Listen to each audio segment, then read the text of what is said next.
We're going to pick up where we left off at the end of the second segment with where Dougie comes into the slime light. Why don't you take it away?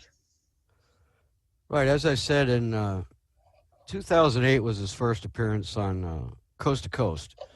And I guess that happened largely because Dietrich had been calling into shows to try to get George Norrie interested in him.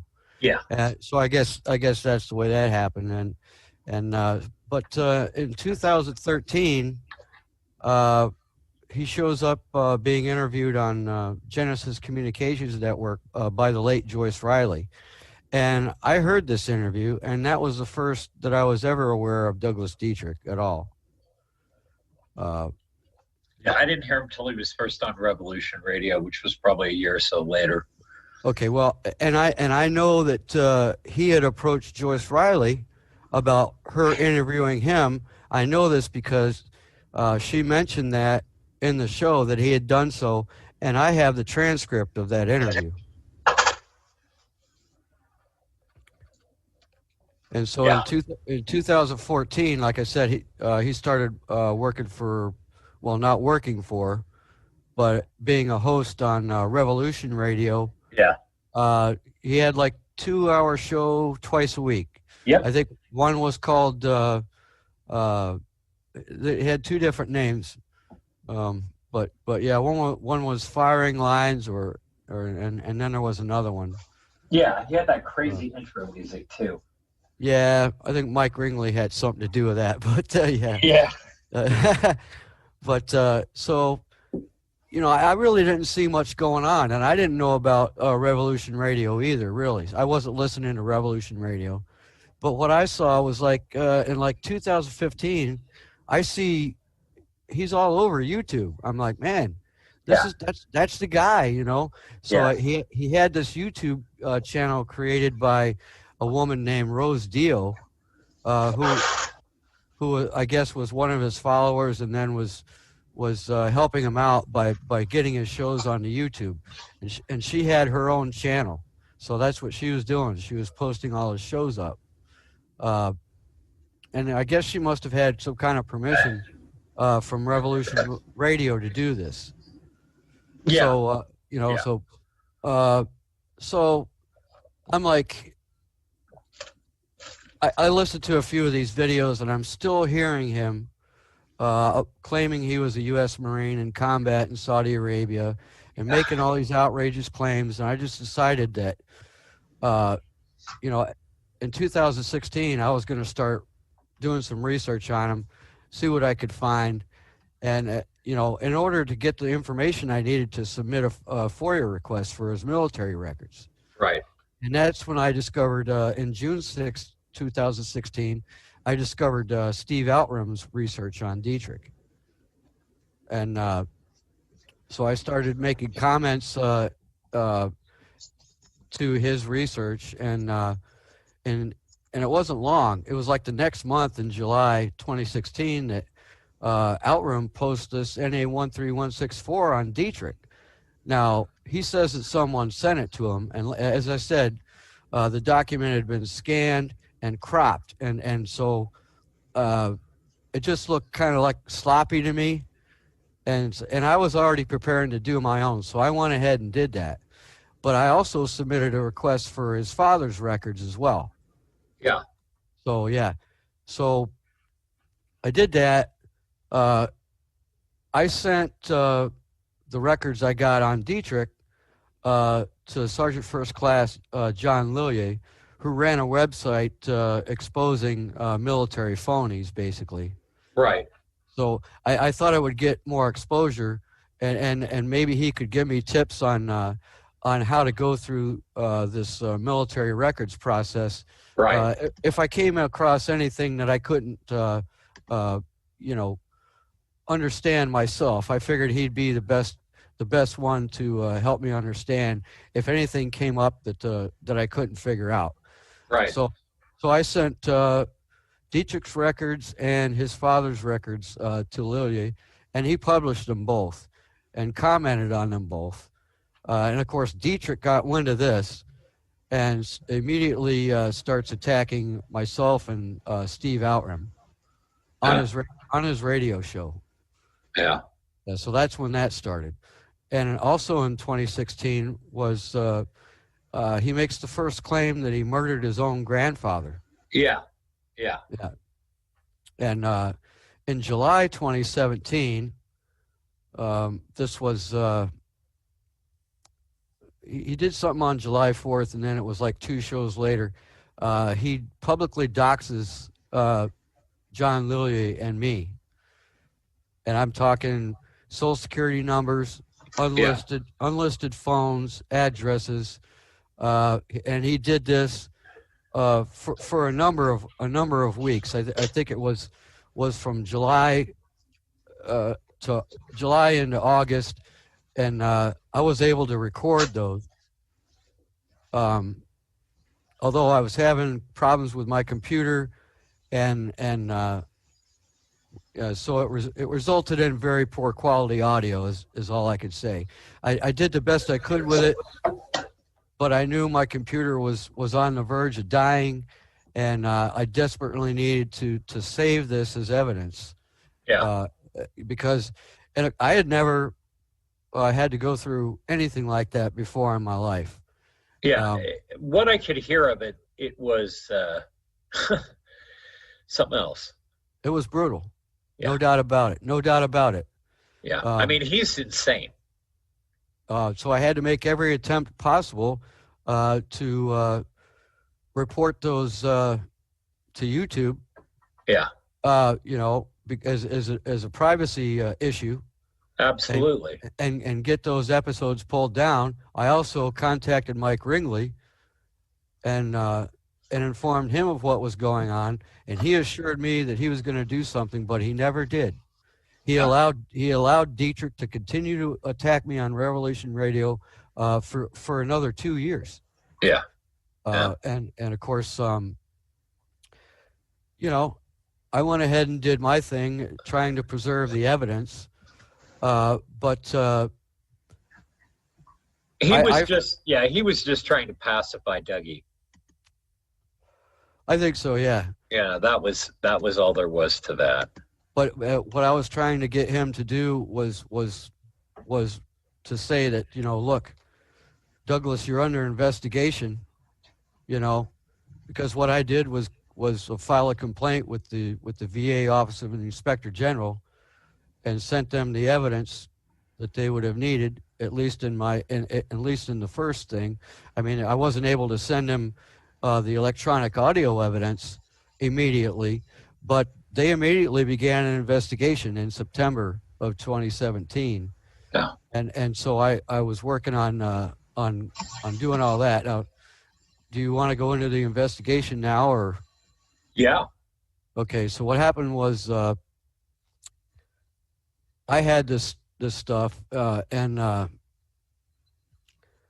mean, what he did to you was pretty horrific.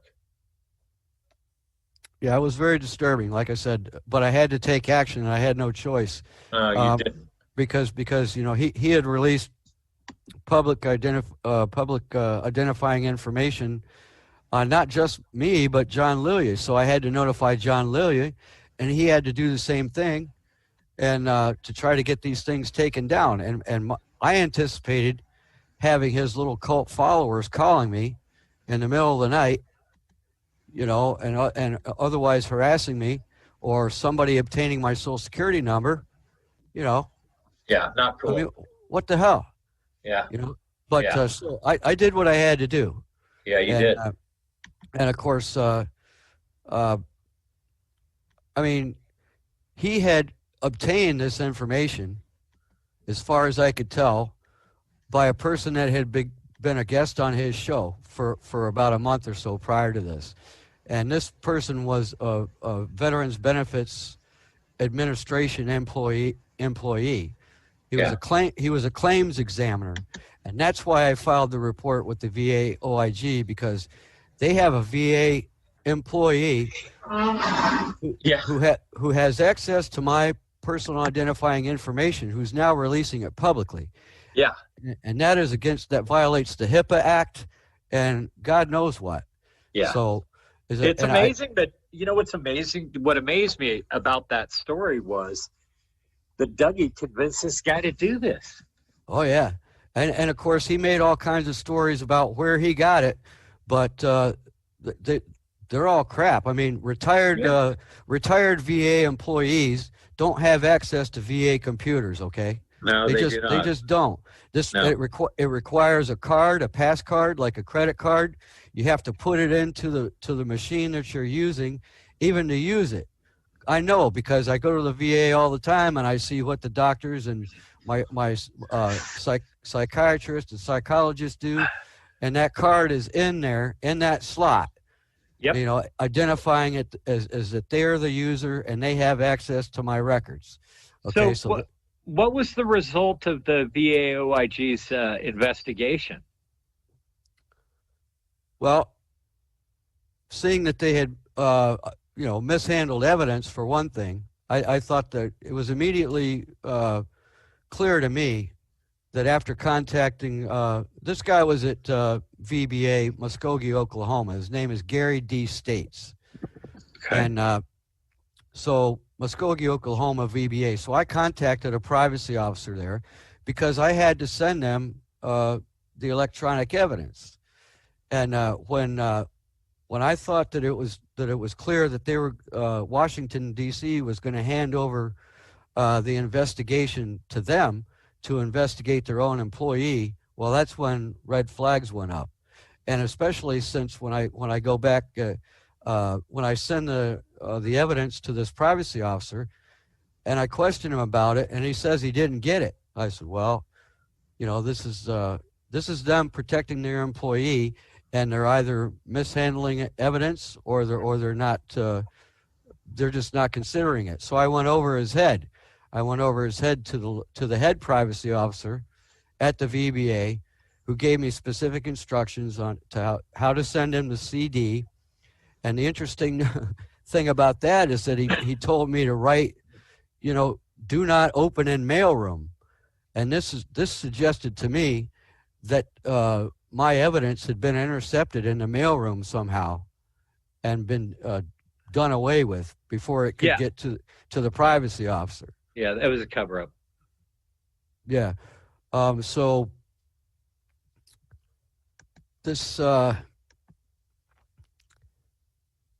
head privacy officer told me that at that point, when he had received the evidence, he let me know, and he said that the director of the VBA was assuming the investigation and that he no longer would have a part in it.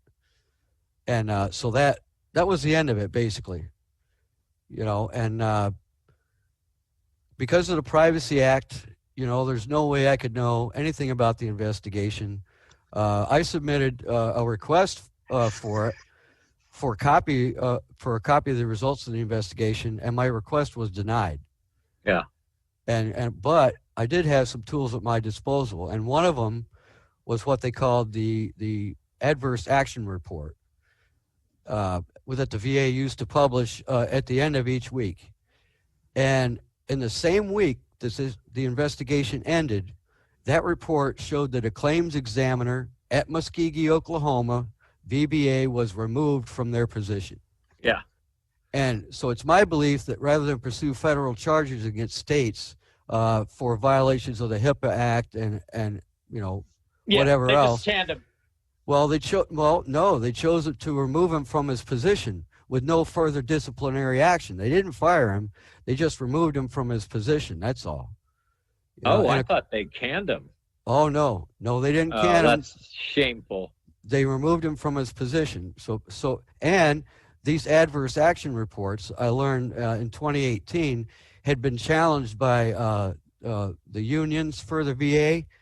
And they lobbied against it, and those were discontinued in 2018 because I guess they infringed the privacy of the employees. They don't. The VA doesn't want infringed their privacy. What about yours? They're the ones who betrayed you. That's right, and it disturbed me very much that the VA would fail me. And Yeah, in that case, the VA failed me. You know. Absolutely. But That's a cover-up. That's all there is to that. yeah, and but I also found that according to the U.S. Federal Government Employee Lookup that's available, and you can get a full report on any government employee. They'll give you a brief summary of it, and you can pay $20 for the full report. But as of the end of 2018, Gary D. States had remained a GS9, which contradicts Dietrich's later claim that States had been promoted to a greater position working from home. And he also claimed that this was because States had exposed John Lillier, and that Lillier was facing federal charges and loss of benefits, and that Lillier died while attempting some kind of satanic ritual to assassinate Dietrich. Yeah. And Dietrich claimed during those radio shows that Lillier was doing something that he called double dipping, which was that he was receiving his military pension, VA disability, and he didn't mention Social Security. So here's John Lillier, who's over 65. He's retired, so he gets his military pension. He's permanent and totally disabled at 100% from the VA, and that's awarded to him. He doesn't have to give up his military pension in order to receive VA disability, and he automatically gets Social Security.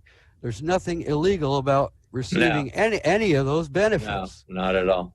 So, but in July of 2018, John had suffered a heart attack unexpectedly, but he had been ill for some time, but he was buried in Arlington Cemetery with full military honors. Yeah. Oops, Dougie. Another lie. Yep. Shameful. Absolutely. So, eventually he had a problem with Revolution Radio because they shit canned him. Yes, they did. That was in May of 2018, I believe. Yeah. And it probably had nothing to do with me. In fact, I know it had nothing to do with me. But the irony of it is that while he was preparing to attack me on his radio show, Mike Ringley pulled the plug on him. Yeah. On a live show. Yeah. So I was pretty satisfied with that, but it had nothing to do with me. But no, I think it. Yeah, I mean, I remember that. It was not that episode, obviously, but I remember how it had become. He developed this Messiah complex, this God complex, like a lot of these guys do, and he just the ego had grown to such an extent, and the expansion of crazy had gone exponential in those 2 years. It was something to behold. Yeah, and I think I think that his attacking myself and John Lillier had a lot to do with that. I think it boosted his ego to such an extent. Yeah, probably. That he really thought he could get away with anything. Yeah. I just think that they had a mess on their hands and pulled the plug. Because I remember, like, when he first came on and how it evolved, and I think he went crazier, even crazier. I think it all went to his head, and it really messed him up. It gave him the self-importance that he demonstrated on that show, the ego that he demonstrated on that show, and the attitude that carried with it was pretty strong. Yeah. But he left, went from Revolution Radio, and in 2 months he's I guess it was shorter than that. It wasn't very long. He was on American Freedom Radio. Yes, he was being interviewed by Opperman. Yeah, which is kind of strange that Ed would do that. Yeah, I listened to that interview, and I thought Opperman had some adequate questions. I mean, he was the first one to question Dietrich about his cross-dressing. I thought that was pretty neat. Yeah. Ed's got good sources. I mean, he's a PI by trade, and he does good work. But I was kind of surprised he had him on. Usually, if he's going to poke someone, he really lets them have it. Right. Yeah, but he wasn't there for very long anyway. And then, of course, in October of 2018, I noticed that he had published the same information on me and John Lillier on his WordPress website. Yeah. So I had to move to get that removed. Yeah. And they did, and then they said, if it happens again, contact us again. And it happened again. Yeah. And in 4 different places on the website, he republished it. Yeah. So after WordPress removed it, right? Well, they made him remove it. The first time. Yeah. And they said, if he does it again, contact us. And sure enough, he did. And then they yanked it. Yeah. But he did it 2 more times. Oh, yeah. Yeah. So, Jackass. that's October 2018. And then by December, the end of December, he starts to claim that he's the son of Adolf Hitler. Yeah. Unreal. Yeah, he really spun wildly out of control there. I think that ego, he just kept cooking up ever wilder, stories. Yeah. From very early on, it just all grew into this immense circus. It really did. I mean, he was a one-man show. He really was. He didn't like competitors of any kind. He knew more than anyone. I mean, I listened to him talk to, who was it? I can't remember who the hell that was. But, I mean, he had to own the space. He had to suck the life out of you and own the space. Well, he makes that same comment himself, that he sucks the air out of a room when he walks in. Yeah, he's such an asset. I mean, yeah, he does. He and the cross-dressing thing, you see it, it's ever present in all of his visual work that he does in terms of YouTube, photographs of him. I mean, what do you think? Well, those aren't photographs of him, John. No. The visual arts. Yeah. But they're very strange. Yeah. Very, very, very strange. Now, he claims that his cross-dressing was a result of him being looking abused and being effeminate, right? No. He claims that he looked effeminate at a young age and started wearing his mother's clothes. Okay. And that his sister would wear his father's clothes. Oh, boy. And so this is this bizarre thing going on. Yeah. From a very young age of wearing his mother's clothes. And he claims that he would wear women's clothes, and he started wearing them to school. And, of course, he says that was totally accepted. And he also did it to avoid being raped because he looked effeminate as a boy. And he thought that living in San Francisco, that they would probably someone just try to rape him, I guess. That was his reason. A lot of the art, it looks... I don't know. It looks transsexual, but with sort of this Asian kind of Axis Nazi melange of influence. It's truly very strange. Well, these are Asian cosplayers posting images of themselves that Dietrich basically takes and claims that they are him. Yeah.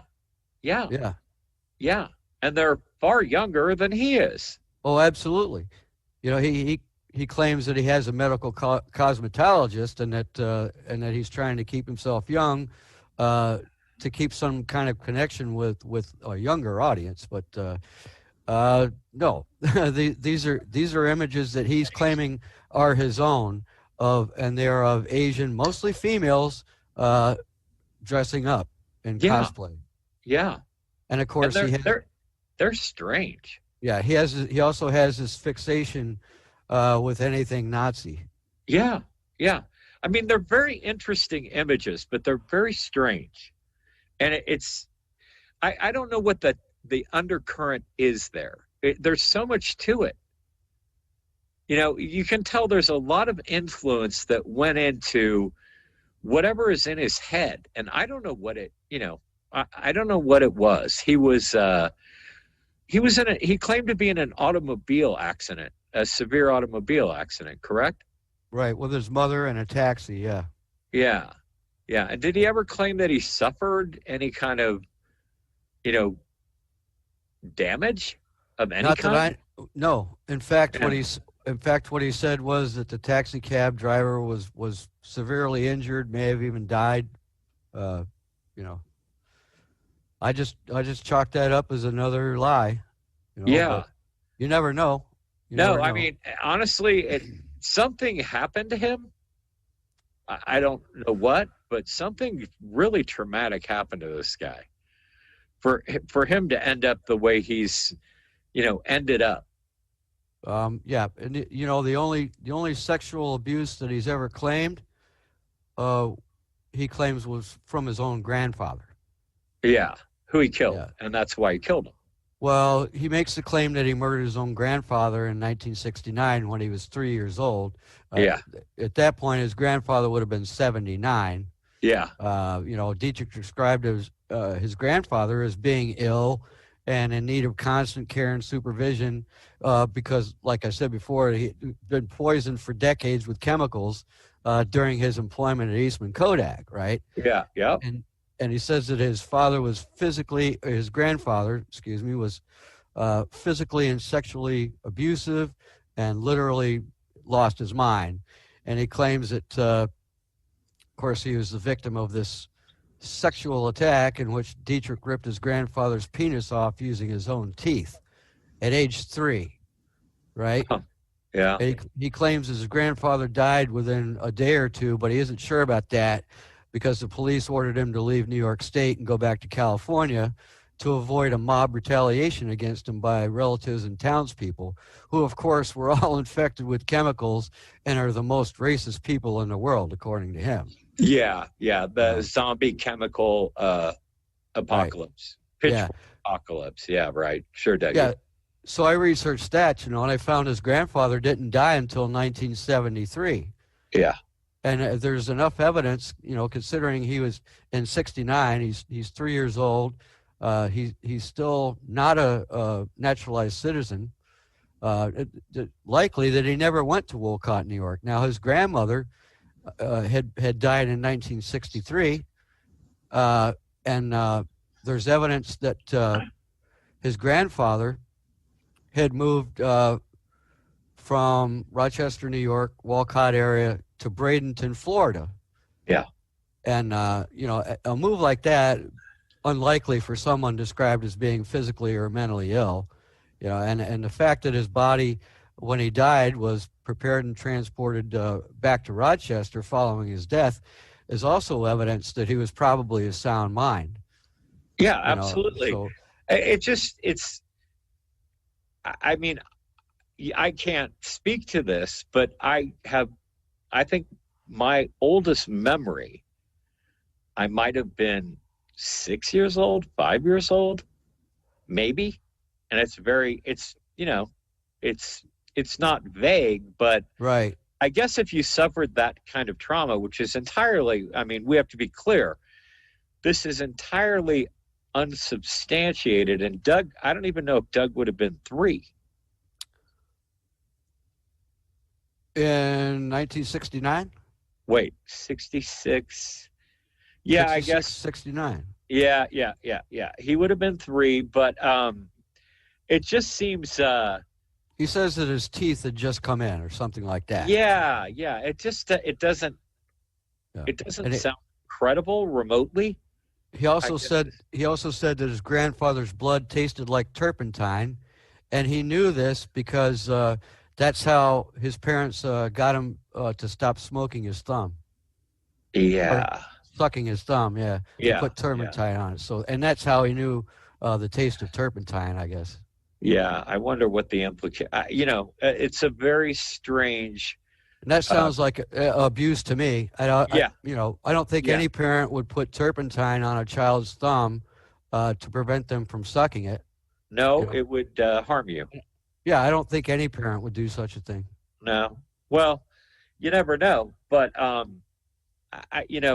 the claims of abuse is something that has resonated throughout, his career. He claims he was abused, at training, and claims he was abused by his grandfather. And there was another claim of abuse. What the hell was that? He's made some pretty outrageous claims about this stuff, and There's none of just it. so many. Yeah. So many. It's hard to keep track. Yeah, it's endless. But I don't think his grandfather ever, based on his career and the timeline and Dougie's age, and I'm trying to think back when children's teeth when they start teething. It's Yeah. they're not that old, but how you bite your grandfather's penis off. Why would you bite your grandfather's penis off, and why would it kill him?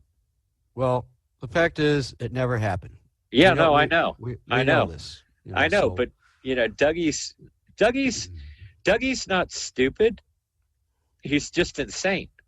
But I guess what I'm getting at is there's a pattern that's very disturbing, because these claims grow and grow and grow, and they expand and compound, and they become intertwined, and they're ever more farcical. But I believe he believes all this stuff.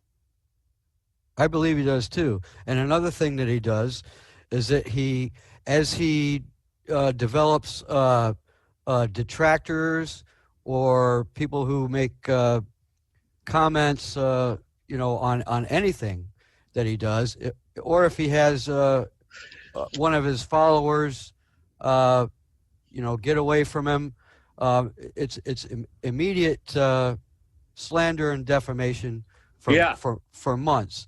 And he's vicious. And anyone that challenges him on anything outside his group, he considers to be a gang stalker and under some kind of satanic influence.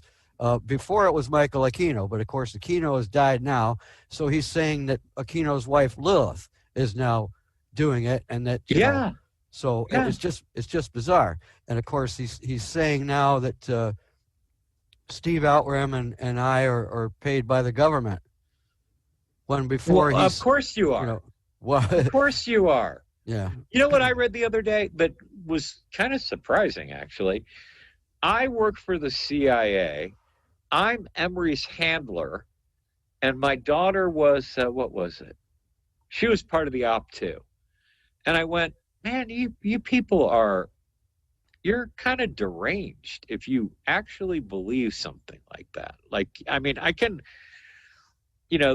group thought is the herd. When they get going, if they've got a little nutter in them, boy, do they go off the rails quickly. Yeah, and they feed one another. But Dougie does this, in his own mind. No one enables Doug but Doug. It's the craziest freaking thing. How his behavior is it's indescribable. Well, the only enabling that Doug is getting is from the donations that he's getting and the support from a small group of followers that he has. Yeah. That's the enabling that he gets there. And of course, he demands absolute loyalty. Yeah. And, and he basically, and from what I know, and I've talked to people that have managed to get away from him and have contacted me and said, look, what he said about me, what he said about you, it's all untrue. And I'm sorry now that I was ever involved in it, but this is the way he is. He's extremely manipulative. Yeah. And it's just, and of course, he will roll the stories about people challenging him, any detractor, whatever. And of course, he will roll this into his claim of Michael Aquino and some kind of psychological control over over anyone who goes against him. Yeah. You know? Yeah. And then the crazy doesn't end here. No, it doesn't. No. I mean, this is as nutty as the rest of it, but the Roswell Holocaust and Dietrich claiming to have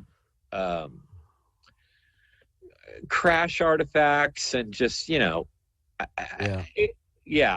let's touch on that. That is mind-blowing. Yeah, this is the spin on this, the adaptation of Roswell, Dietrich's adaptation of Roswell is so utterly insane. I'm sorry, I'm going to preface this, Richard. I've read a lot of accounts of Roswell from some pretty out there folk and people, and I think Dietrich hands down takes the cake. Well, he thinks he has. Yeah, it is. That's for sure. Yeah, well, go ahead and share your your experience with that. Well, this is all part of his what he calls the Roswell and the Rising Sun. Now, this was a lecture series that he'd done based on his own research or whatever. I think it started back in 2012. Yeah, it's old. It's old, but like I said, he's had time to create all this. Oh, and yeah. Basically, the idea is that Hirohito had sent experimental Japanese aircraft to the United States during the war, mind you, and claimed that he was going to destroy the United States using these balloons with biological weapons, right? Yeah. And that there were Japanese POWs interned at Roswell in 1947. Yeah. And that they had been tortured and experimented on. Thousands of Japanese POWs in the United States after the war, but he claims that there were some at Roswell and that they were being abused, and that they were forced to demonstrate or experiment on aircraft or whatever, and that the Roswell incident was actually Japanese POWs blowing up these balloons or whatever craft in themselves. Yes. And he ties it into that.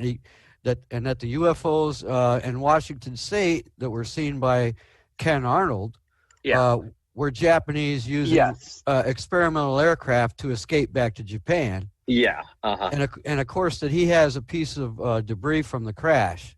Yeah.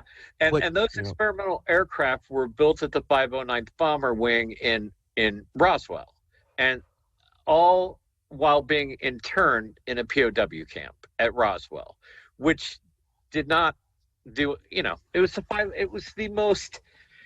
the cream of the crop. Well, not in 1947. There were no POWs in the United States. Well, no kidding. We weren't at war, and That's right. It just, In fact, as pertaining to Roswell, there was German POWs held at Roswell, and only German POWs. Yeah. In fact, they were going around the community fixing roads and digging ditches and helping on farms, and and these guys were pretty much accepted by the community. They weren't in any danger to anyone. No. They were just out there working. They were getting paid to work. Yeah. They were POWs, but they were taken care of. And in fact, there was only a handful of Japanese prisoners left in the United States in 1945, and all of them were in hospitals in California. Yeah. And the Japanese prisoners weren't sent anywhere except for California. Most of them were in California, including including a handful of Koreans and I don't know. Well, Italian prisoners too, but they they tried to keep the Germans separate from the Italians, and the Asians separated from the Italians. There were some Italians in California too, but they had separate camps for all these people. Yes, But they did. But as far as Roswell goes, there were only German POWs there, and that's very well documented. Anybody Yes. can look this up. Yes. Yeah. Now his They, connection. they were just labor. That's right. Yeah. And most of them were being released beginning in 1944. We know that for a fact with the Japanese prisoners of war, and the same thing was happening with the Germans. And by 1945, by the end of the war, most of these prisoners had already been released, and many of the Germans decided to stay. Yeah. And as far as the Japanese in California, the ones who were able to travel were given clothing. They were given $100 per piece, and for their ability to get back to Japan, repatriate themselves back to Japan. I mean, we put them on ships, we got them back home, or at the very least, between 44 and August 45, we got them far enough into the Pacific to military bases where they could still be making their transition back. Yeah. And to be clear, these were not people living in America. These were POWs brought to America. Yes, these were not the American civilians that had been placed in camps. Yes, these were actual prisoners. Actual POWs, correct. Okay. Who had been captured in the eastern portions of the Pacific. Yeah, just for our listeners, I wanted to make sure everyone understood that we weren't. Yeah. We weren't quite that evil. Well, it's important to make that distinction, John. Absolutely. Because those Japanese POWs had been captured in the eastern portions of the Pacific. Yes. Or in the southern Pacific area of operations, even as far south as Australia. Yeah. And if the Australians couldn't intern them, then they were sent to probably Guam and then transported to California from there. Yeah. I think it was Australia, New Zealand, and didn't some of them come from just? I had heard, and I don't know if this is true because I was told this story a long time ago, that a number of those smaller subs were captured in and around bases out in the Pacific Fleet, in and around Guam, and that they had captured a number of these people, these submariners, and they'd sent them back to the U.S. Have you ever heard? Yeah, okay. Oh, yeah, that's absolutely true. And the other aspect of this is that oftentimes when the Navy would encounter a submarine or Japanese ship and they sunk it and rescued survivors, then those survivors would be captured, and then if it was, they couldn't keep POWs. You understand what I'm saying? Yes. Not on a Navy ship. So no, absolutely not. The plan was to have them out of the area of operation and taken to the United States. Yeah, where they become POWs. Right. It's as simple as that. Yeah, absolutely. I'd known there were Germans not within. They were in a separate. They were actually quite a ways away, and this was much later on. I think it was there was a town nearby Roswell. It wasn't actually on Area 51 Roswell it wasn't at the 509th. Okay, yeah. Well, it was close to the nearby town. Yeah. Roswell. Yeah. There's a highway there that cuts over. I think it's 285 if I'm not mistaken. It might be closer to Socorro, on the way to Socorro, if I'm not mistaken. But they were there, no doubt about it, and not a hospitable climate, New Mexico. if you're German. Yeah, but German POWs were scattered pretty much all over the United States. They were. There were probably 500,000 German POWs in the United States during the war.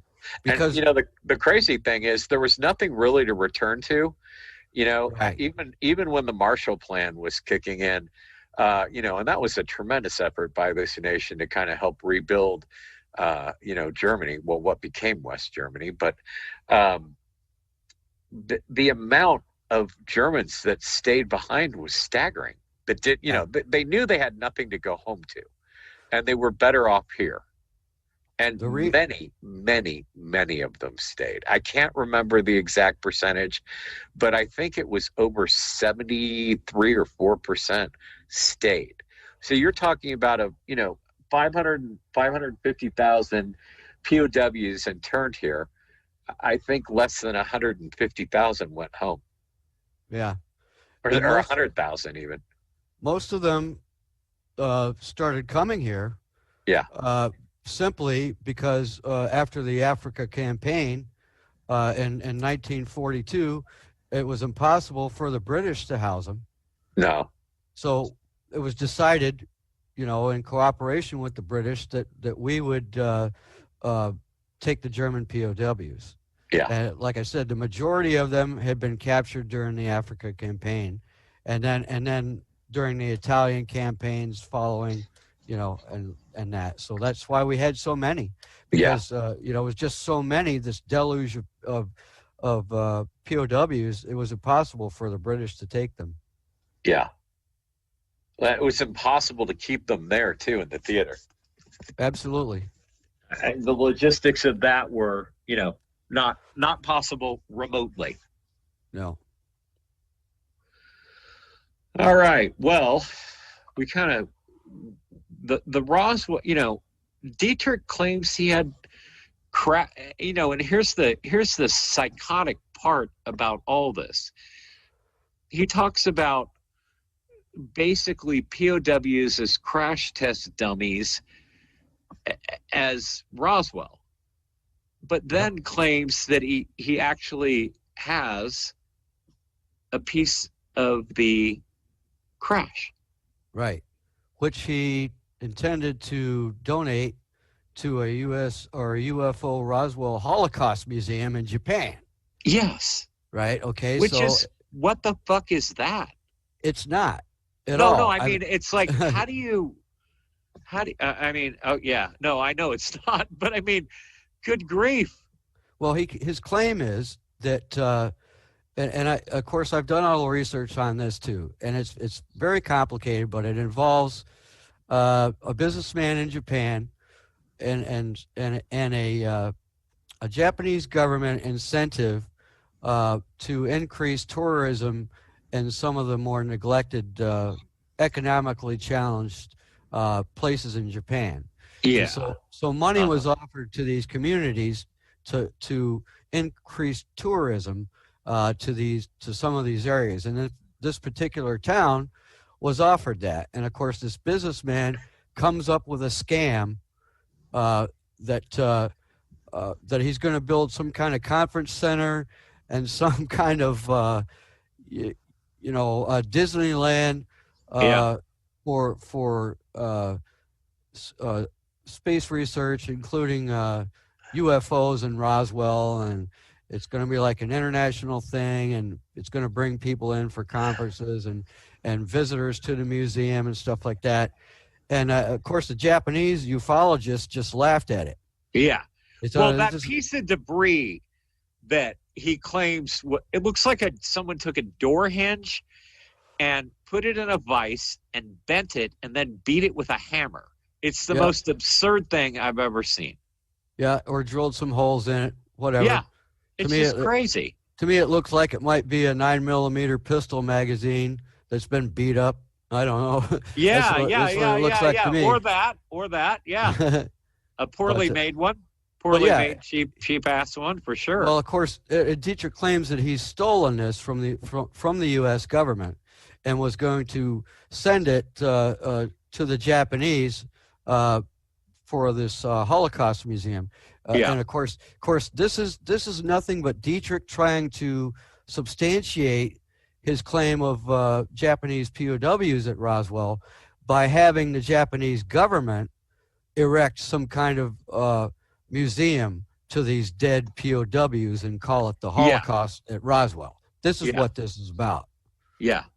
Yeah. Yeah. It is. It just gets nuttier. But the fact is, this guy, it was a total scam. It even pulled in some ufologists and other conspiracy people from the United States who lost a whole lot of money on this thing. And of course, I researched all of this. You could find it on my blog. You know, it's the UFO Roswell Holocaust Museum lie is what I titled it as. Yeah. Just absolutely insane. I mean, I think my favorite part of the claim was that what Ken Arnold saw were these Japanese attempting to repatriate themselves in craft by Kenneth Arnold's account were, they weren't really shaped like saucers. They were more like a, what do you call it? Like a sickle, like the head of a sickle. They weren't round. They had a very, and I can't describe the elliptical pattern, other than to say it was like a fat sickle. And somehow these POWs built these things and were just, flying home at 1,000 miles an hour. Yeah, flying home. Well, I think Arnold actually, he when he first detailed the velocity of those craft, he said 1,000 miles an hour. But in later accounts, he estimated their speed to be 1,500 and 1,800 miles an hour. Mm-hmm. Yeah, and he also described them as skipping. Yes. Something like like a rock on water. Right, and this is the origin of the term flying saucer. Yes. Yeah, absolutely. But for Dougie to craft that crazy town was just, I found it, on the face of it, it's stupid. It's just dumb. And this is what he intends to toss at the ufology community. Yeah, right now he and Peter Moon, also known as Vincent Barbaric, are planning on a series of books which will include exactly this. Yeah, as a part of it. Well, it's the whole World War II narrative all over again with why Japan won the war, the Roswell bullshit, Holocaust, right? Satanism in the military, right? Right, exactly. Yeah, and then what else? Well, there will be what is called the Dietrich Artilect. What the hell is that? Well, the Dietrich Artilect apparently is a form of artificial intelligence.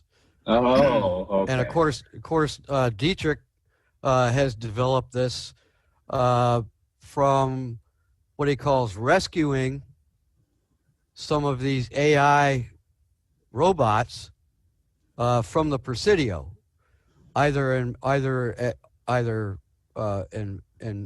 their entire form or in pieces. And he claims to have gone in with his Chinese gang buddies and rescued these AI life forms from the Presidio, and now has them in his own house. Oh, okay. But of course he's worked with this AI life form and basically melded it with his own mind that created a female AI who had some I don't know, I guess she was on the outs with Dietrich, I guess, somehow, and she's now in Taiwan, and she's basically running Taiwan. Yeah. So yeah, it's just really insane. Bizarre. Yeah, it's insane. Yeah. You know, he also claims that he has something called the Vox Arca, which is, if you've ever seen the movie Mask. Yeah. Okay, he claims that this device which when he was in Saudi Arabia, and this is in Baghdad in Iraq. He claims that he was in Iraq before the Gulf War for a summer as a propagandist for the Iraqi government, and he says that while he was there, he managed to steal this artifact that had once been the property of Michael Aquino, or that Michael Aquino. Oh, for God's sake! Yeah, Michael Aquino, of course. Right. And he claimed, and he also claims that his sister, who has basically disavowed him, has the exact same copy, and that he frequently does he does a test on himself with it, and the thing actually enters his own body on his face, and he claims that using it, he has the ability to destroy the world. Oh yeah. So that's probably what the third book will probably be. Yeah. The first book will probably be about, and of course, Peter Moon's working title for this was The Roswell Deception and Other World War II Mysteries. Now think about that title for a second. Okay, because Roswell had nothing to do with World War II. No, nothing. And it's no mystery that the Japanese surrendered. Well, wait. Other than the Enola Gay was based there, and that was the 509th Bomb Wing, right, that ended the war with the bombs dropping on both Hiroshima and Nagasaki. Beyond that, no, nothing to do with it. And of course, Dietrich has a revision about that as well, and of that course. That will probably be in there. But basically, he's trying to reinvent. Well, let's not say reinvent. Reintroduce himself from the cultish esoterica into ufology. That's exactly his goal, right? Yeah, and he and Moon have both stated publicly on his radio shows that they intend that this will cause some kind of either controversy and possibly later some acceptance by the ufology community and the conspiracy community, and that Dietrich will be, totally verified, and that by this work of fiction presented as fact. Yeah.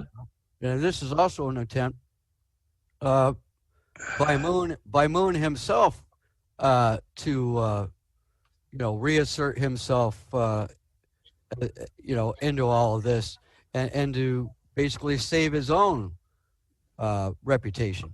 Yeah, and they do present a very clear danger to this younger generation that has not been exposed to this.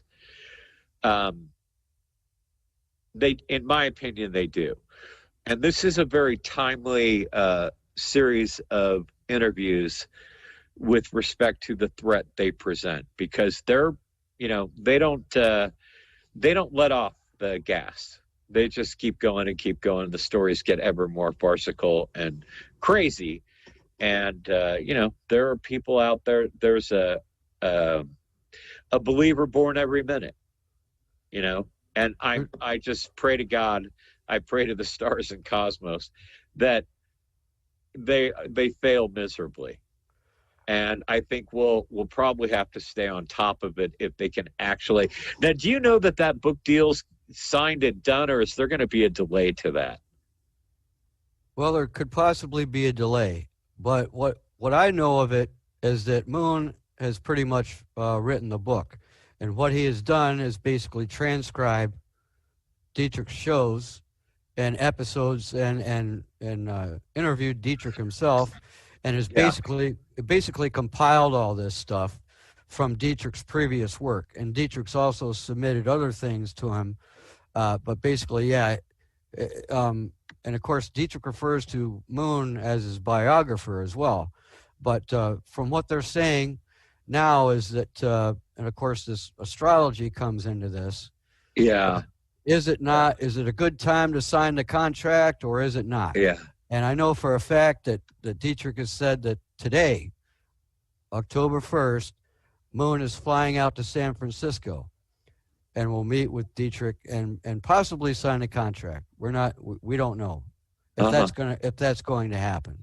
Yeah. But well, that's where, let's hope it doesn't. That's where it is at this point. Yeah, let's hope it doesn't, because we don't need more nutters in this.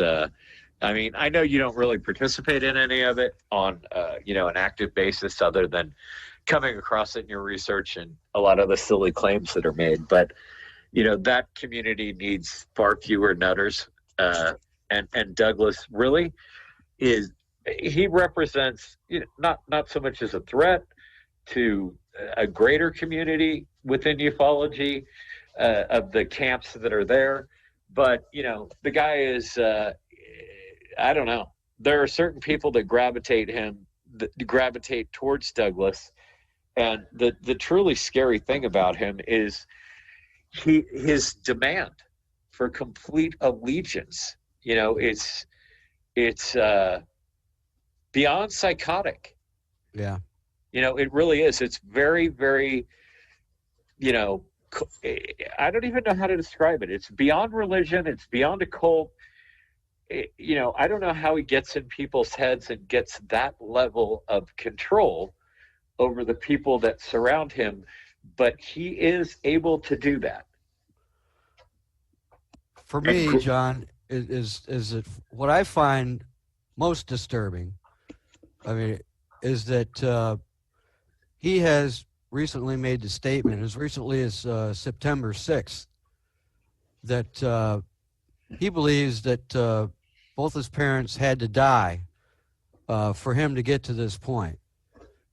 If you sort of make some kind of interpretation of this, my interpretation is that he has essentially sacrificed his own parents by lying about them and then disavowing them, his father specifically, for the purpose of promoting his fake persona and agenda. Yeah. That's very disturbing to me. I mean, Dietrich's sister, for example, had disavowed him years ago, and she lives 6 miles from him.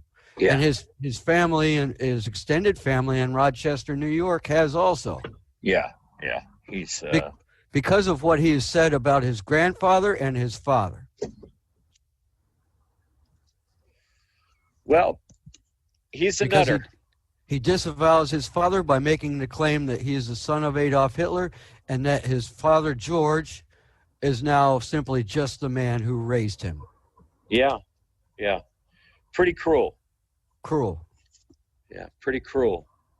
And, just there's no empathy for anyone but Douglas. He doesn't care about another.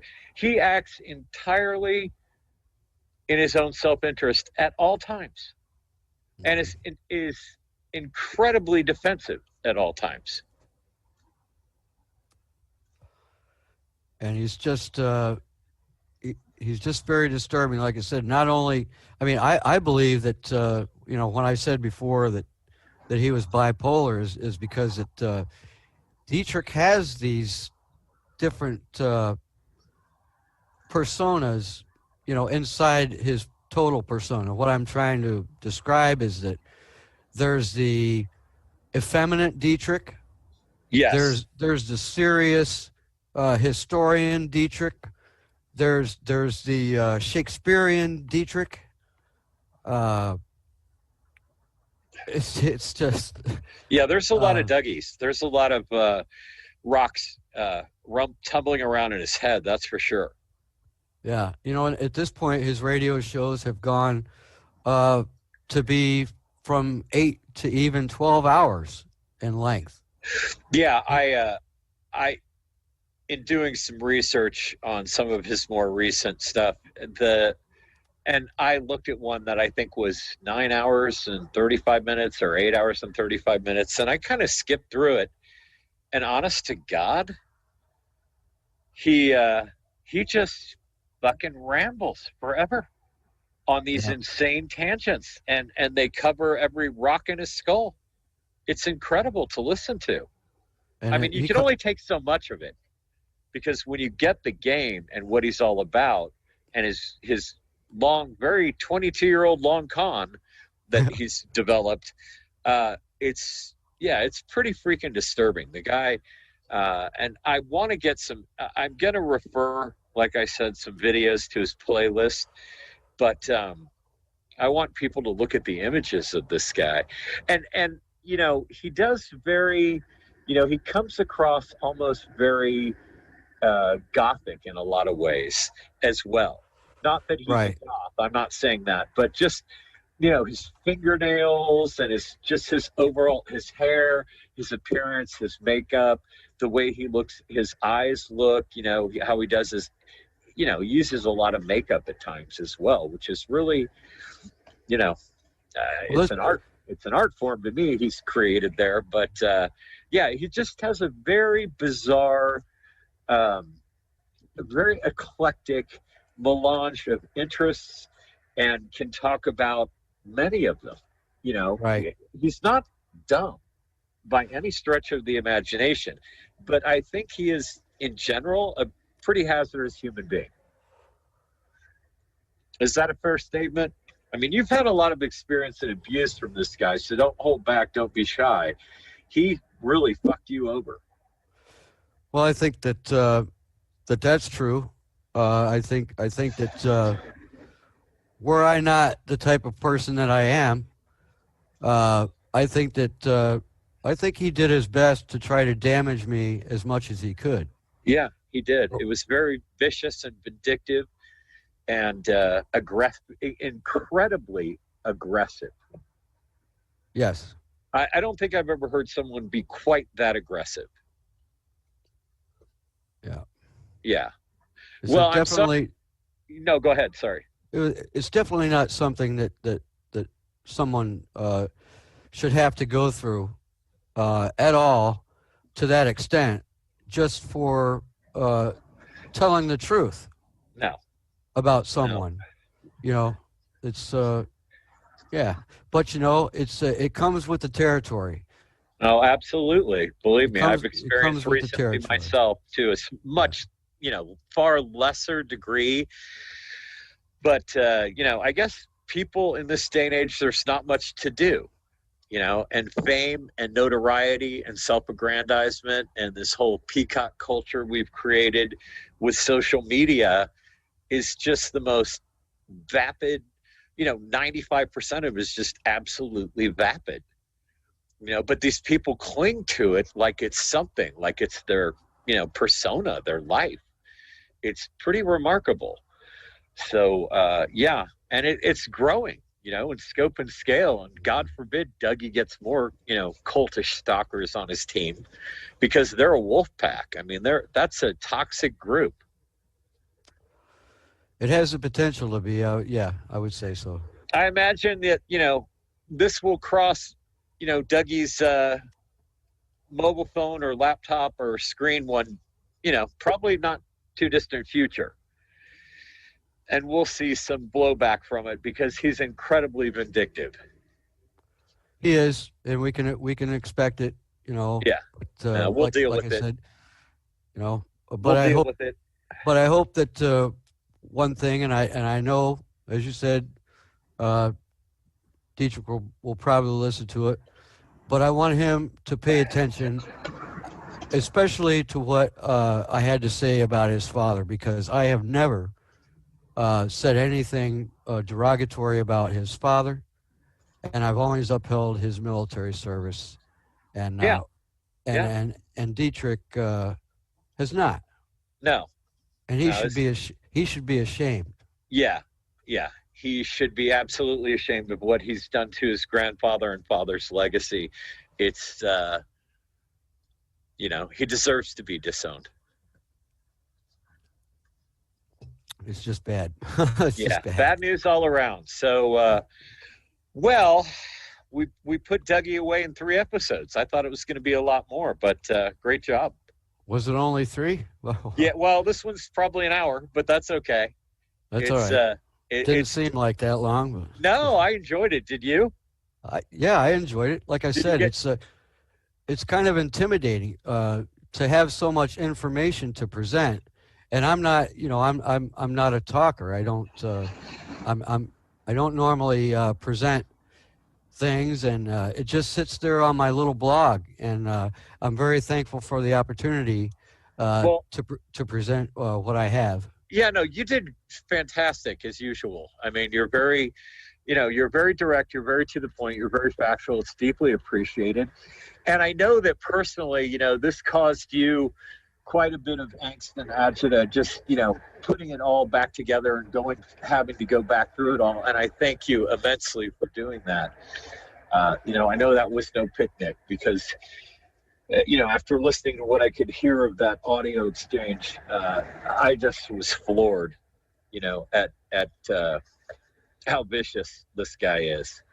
And absolutely no one deserves that. In particular, you, Richard. You're a good guy, and I consider you a friend, and I thank you very much for doing what you did. It's deeply appreciated, and I think getting this out there is important, and it's timely, obviously, because if this Peter Moon and him get back out on the circuit, and I can't imagine that they're going to have a whole lot of success with that, and let's pray they don't.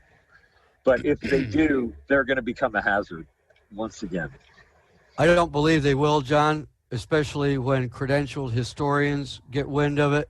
Yeah. And I believe it's going to be largely rejected by the ufology and exopolitics communities, but we'll see. We will. There's always somebody looking for, the way it's marketed today, the stories get ever more grand, they get ever more laughable, and they're easier to debunk.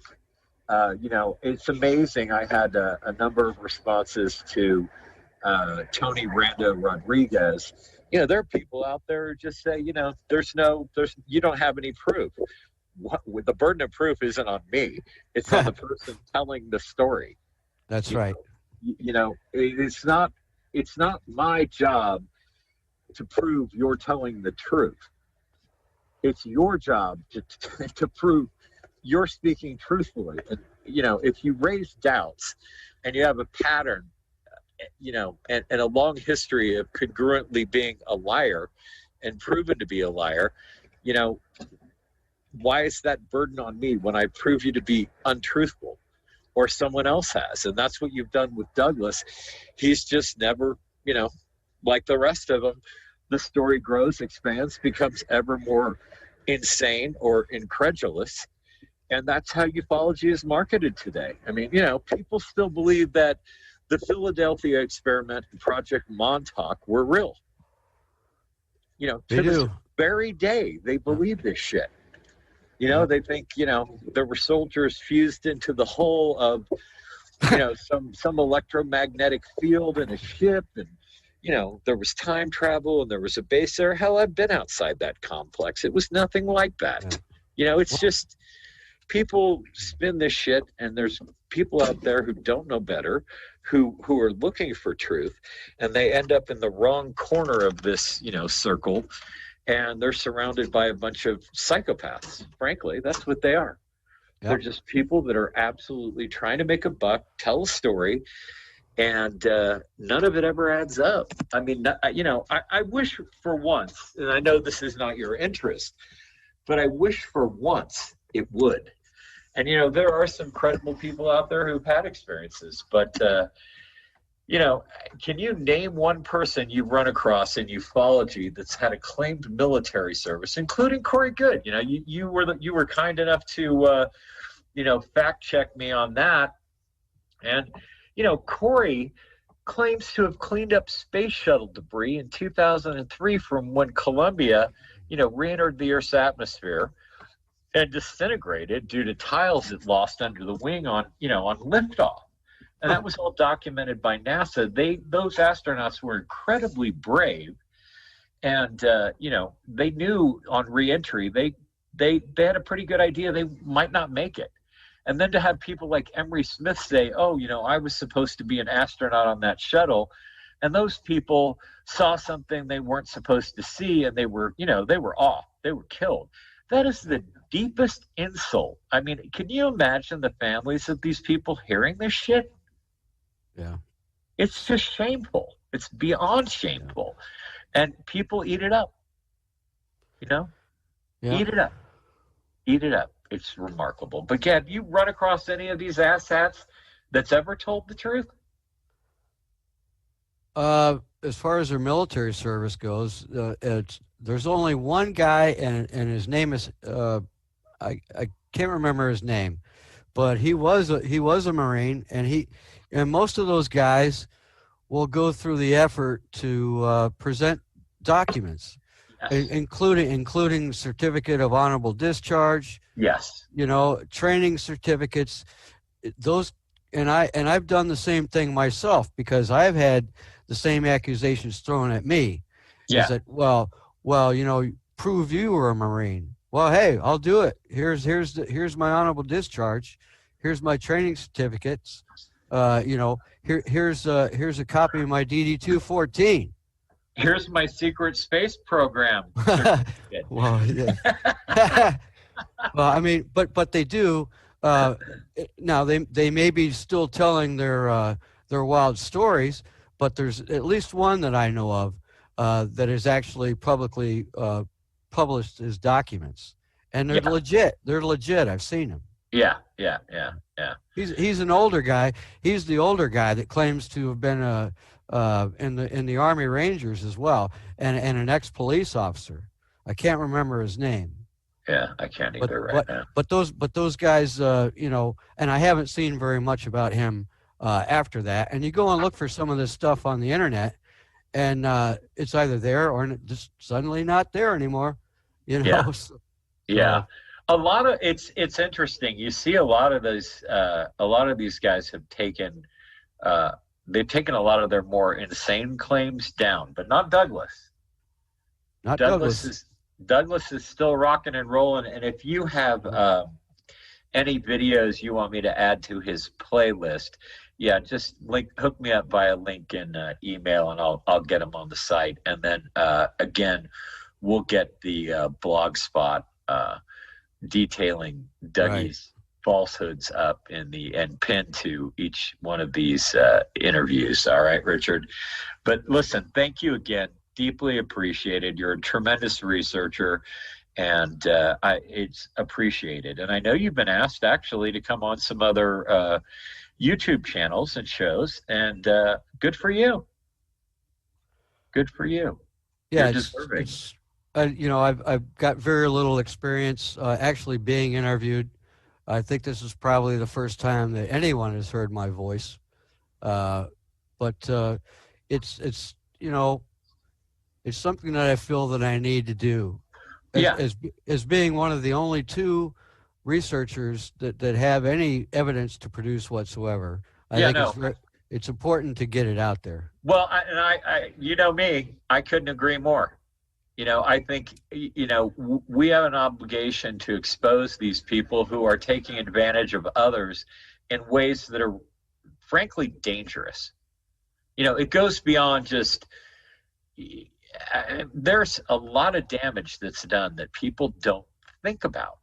They think about it in monetary terms. They think about it and that's how you hurt them, is financially. You take away their ability to, eat the cheese and earn, but the wreckage and carnage they do spiritually to people who want to believe is just, it's a train wreck. I see it every day. I get emails from people every day who don't want to talk about it. They're so ashamed, embarrassed, hurt. Hillary Bruce was brave enough to come on.